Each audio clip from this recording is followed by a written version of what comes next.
Hello everyone, welcome back to my mini vlog. నేను మీకు ఇప్పుడు ఒక మంచి హెయిర్ టిప్ చెప్తా, చూసేయండి. సో నా ఇయర్ రింగ్స్ ఎలా ఉన్నాయి, చాలా బాగున్నాయా? సరే సరే హెయిర్ టిప్ చెప్తా అని ఇవన్నీ చూపిస్తున్నా అనుకుంటున్నారా? సరే, హెయిర్ టిప్ ప్రాసెస్ చూసేయండి. ఫస్ట్ మనం యూస్ చేసే హెయిర్ ఆయిల్ ఉంటుంది కదా, మనం యూస్ చేసే హెయిర్ ఆయిల్ ఏదైనా తీసుకొని అందులో మనం మెంతులు అండ్ కరివేపాకు తీసుకోవాలి. తర్వాత మనకి మెంతుల వల్ల అయితే మన రూట్స్ అనేవి చాలా స్ట్రాంగ్ అవుతాయి. కరివేపాకు మన హెయిర్కి మంచి పోషణ ఇస్తుంది. అండ్ ఈ హెయిర్ ఆయిల్ అయితే మనకి హెయిర్ ఫాల్ తగ్గిస్తుంది. And dry and frizzy hair ఉన్న వాళ్ళకైతే చాలా యూజ్ అవుతుంది.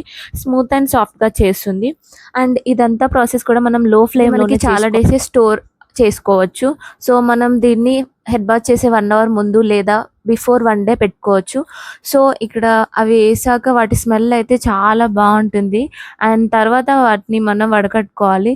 తర్వాత అది చల్లారే వరకు వెయిట్ చేయాలి. తర్వాత మనం వాడే వాటిల్లోకి తీసుకోవాలి. ఇక్కడ ఇంకోటేంటంటే మనం లవంగాలు అండ్ గార్లిక్ యాడ్ చేసుకోవాలి. ఎందుకంటే మనకి లవంగాల వల్ల ఏదైనా స్కాల్ప్ ఇచ్చింగ్ ఉన్నా కూడా తగ్గిపోతుంది అండ్ కూల్‌గా అవుతుంది. సో మనకి గార్లిక్ అంటే వెల్లుల్లి వల్ల డాండ్రఫ్ ఉన్న వాళ్ళకి పోతుంది. ఏదైనా ఇన్ఫెక్షన్ ఉన్నా కూడా పోతుంది. ఈ హెయిర్ ఆయిల్‌ని మీరు కూడా ట్రై చేయండి. అండ్ దీనివల్ల అయితే మనకు చాలా యూజెస్ ఉన్నాయి.